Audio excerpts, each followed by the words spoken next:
teman-teman, Assalamualaikum warahmatullahi wabarakatuh.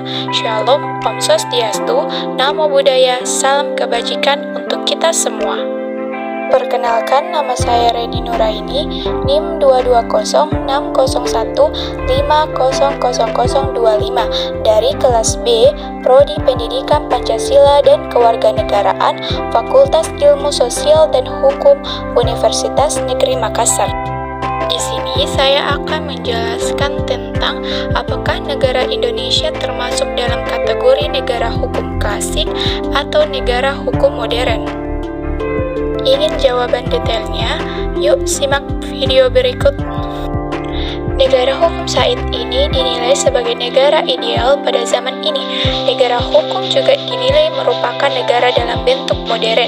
Negara hukum atau rule of law sejak kelahirannya dimaksudkan sebagai usaha untuk membatasi kekuasaan penguasa negara agar tidak menyalahgunakan kekuasaan untuk menindas rakyatnya. Negara hukum ini bertujuan agar negara dapat mensejahterakan rakyatnya.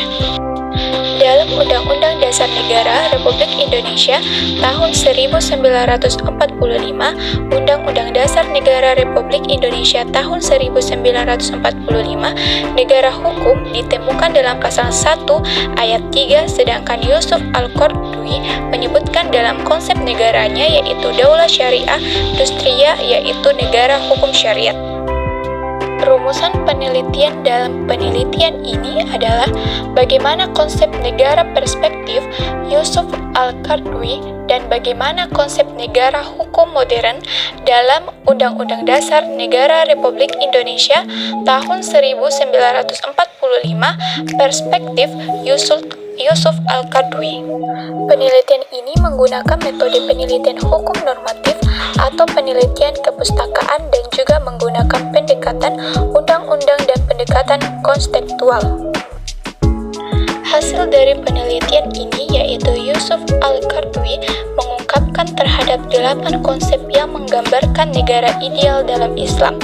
Konsep negara modern dalam Undang-Undang Dasar Negara Republik Indonesia tahun 1945 perspektif Yusuf Al-Qaradawi antara lain negara hukum yang diistilahkan Daulah Syariah Industriya, pengakuan dan penghormatan hak asasi manusia yang merupakan komitmen suatu negara dan adanya Mahkamah Konstitusi.